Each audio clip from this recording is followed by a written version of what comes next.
Good evening, everyone. Welcome to Hyde Park Town Hall. This is the Hyde Park Downtown Initiative update, and I'll just give you a brief history. It was agreed that we want a vibrant, walkable area characterized by service and retail establishments, restaurants, cafes, variety of housing, and in other words, a downtown. So it's a three-pronged approach to economic development and to creating community character. It's a way to leverage our historic and natural assets, to grow our tax base, provide housing to meet today's needs, improve our curb appeal, and our property values. So we established three parallel tracks to pursue under the Downtown Initiative. And tonight we have presentations on all three segments, the pedestrian improvements, the updated zoning code, and the Route 9 Commercial Sewer District. So with that, I'm going to turn this over to our Downtown Initiative Coordinator, Emily Svensson, and she'll kind of walk everyone through the big picture here. Well, it's great to be here, and thank you all for coming out. It's really wonderful to see so many here from the community. It seems like every time we have one of these, we think, oh, a few people will come, and then the room is full. So it's really nice to see how much interest there is and get your feedback as well. So just a little overview on the Downtown Initiative in general. If you look at, kind of, this is the aerial view looking down at Route 9. North is that direction. And you can really see that we have this core in Hyde Park that is just ready to become the downtown of our community. And kind of bookended by the mansions, and then there's the neighborhood, all through the middle there. And plenty of room where it could really be redeveloped as a strong downtown that provides jobs and services and shopping and economic development. So as Aileen said, the Downtown Initiative has three components: zoning updates, sidewalks, and sewer, kind of breaking it down and focusing in. The zoning, we did a zoning update already for the Crossroads area. Bonnie's going to talk about the zoning update for the central area. And so the sidewalks, the first segment that we did runs from approximately the Quality Inn up to Park Plaza. And the next segment that we're going to be doing goes from Park Plaza up to just past Pine Woods Road. And then we also did a little segment on Pine Woods Road. So I'll just go over those quickly. So first, why sidewalks? Why did we decide to work on sidewalks in our community? First is just obvious: make walking more safer and more appealing. So, nobody wants to walk where there isn't a safe place to walk. Now there is. But then there's really other levels to it. Improving our streetscape makes Hyde Park a more attractive place for businesses to invest and for visitors to stop and visit. So, this is kind of an image of what our potential is.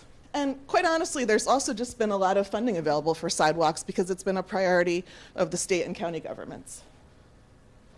So where we started was big picture planning, the Hyde Park Walks study, which was a volunteer-led effort to catalog and document where our sidewalks exist, where we don't have them, and where they're in bad condition. And based off of that, we decided on the first TAP project. So that was done with a TAP grant, which is Transportation Alternatives Program. It covered the area from Quality Inn to Park Plaza and included sidewalks, crosswalks, a bike-friendly shoulder, and lighting, which isn't there yet, but is coming soon. So as you'll remember, that's the sidewalk going in, and the stone wall going up, and now that's what you see today. And Joe and I. And so then the other project that's already gone in is the Community Development Block Grant funded sidewalk on Pine Woods Road. And the idea there was to connect Route 9 up to the Pine Woods Park with a safe walkway.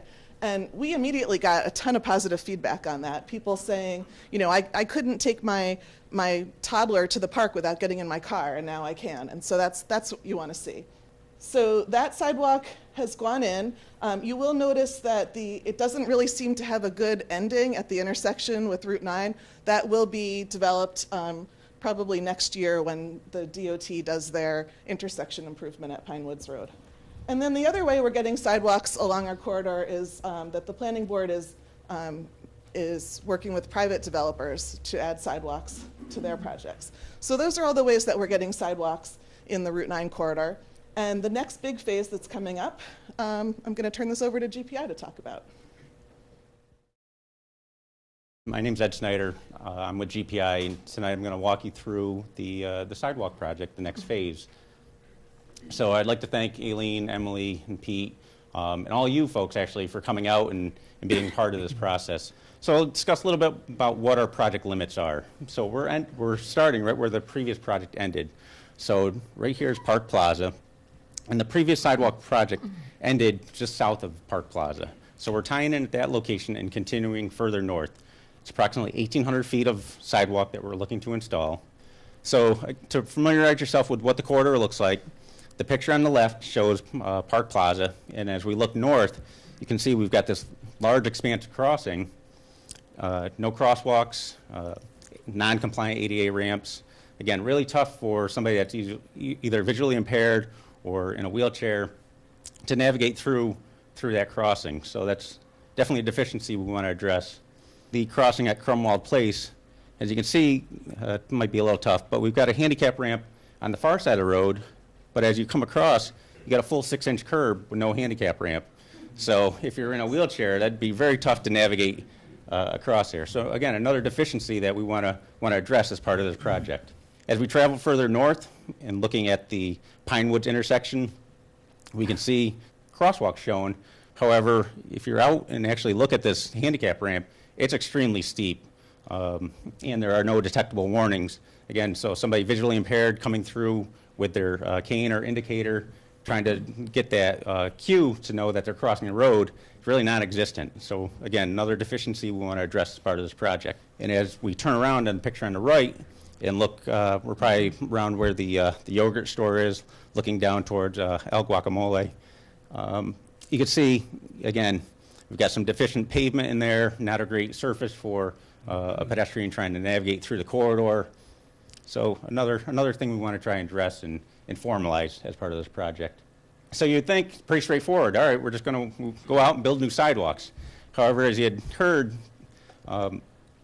there's federal funding in place. So with that federal funding, there's a whole series of standards that we need to adhere to. What further complicates things is we're along US Route 9, which is a New York State DOT highway. So New York State DOT has a lot of requirements that we must follow and adhere to. And those actually set the design criteria for what we can actually build. So for our minimum sidewalk width that we're allowed to build is 4 feet with a 5-foot desirable width. We've got a 5-foot maximum grade. So as you're going down the sidewalk, the grade can't exceed more than 5%. We've got vertical clearance requirements. So anything over the top of the sidewalk, whether it be a signage, if there's anything overhanging, lighting, etc., needs to be a minimum of 6 feet 8 inches. And then lastly, our sidewalk cross slope. So we've got a 1.5% desirable cross slope, but we're allowed to go to 2%. Again, so as somebody's, if they're in a wheelchair wheeling down, it's not an unsafe surface for them, and they can navigate through the corridor safely. So right now, we've got a travel lane in each direction in a center turn lane or left-hand turn lane, depending on where you are throughout the corridor. So that's not changing. We're really focusing from the curb line out. That's where all the work that we're proposing is going to take place. So as you can see, we want to separate the sidewalk from the roadway. Right now, the sidewalk is pretty tight, close to the curb. We want to push that sidewalk back, provide a buffer area for landscaping, add some aesthetic qualities. That also makes it more appealing and more enjoyable for the pedestrian as they're walking through the corridor. You're not right against the curb with cars, speeding by you. So as part of the improvements, we want to get some street trees in. So the previous phase of the project, the one that was recently completed, really added some nice street trees that as they grow up throughout the year is going to make a beautiful corridor. We want to carry that beautification right up through.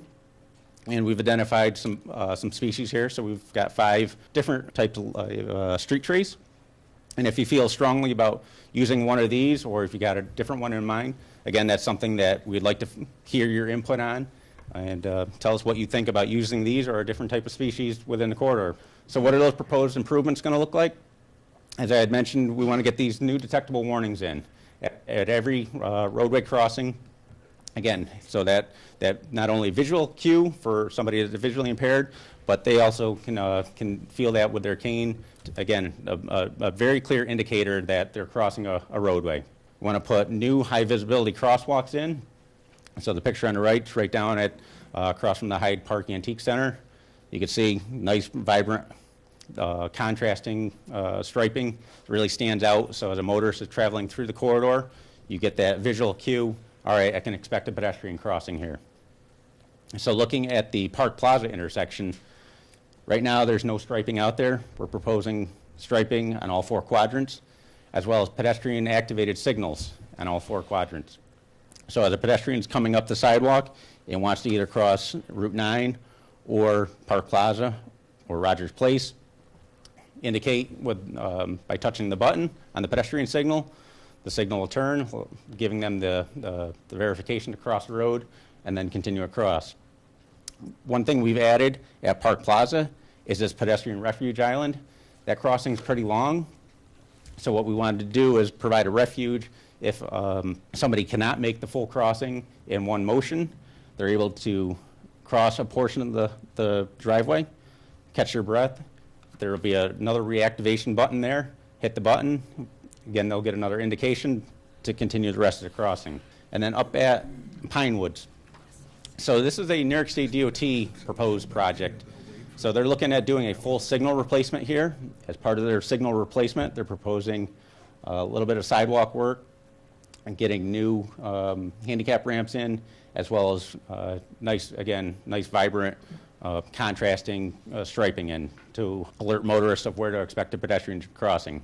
Trying to get that project in the same time frame that we're going to be completing our project, or into our project entirely. DOT will fund it. However, it'd be constructed exact same time our contractor is completing the sidewalk project. So where are we at in project costs? As you heard, there's federal funding involved. So there's a total construction budget set aside of $695,000. Of that $695,000, $556,000 is coming from the federal government for the project.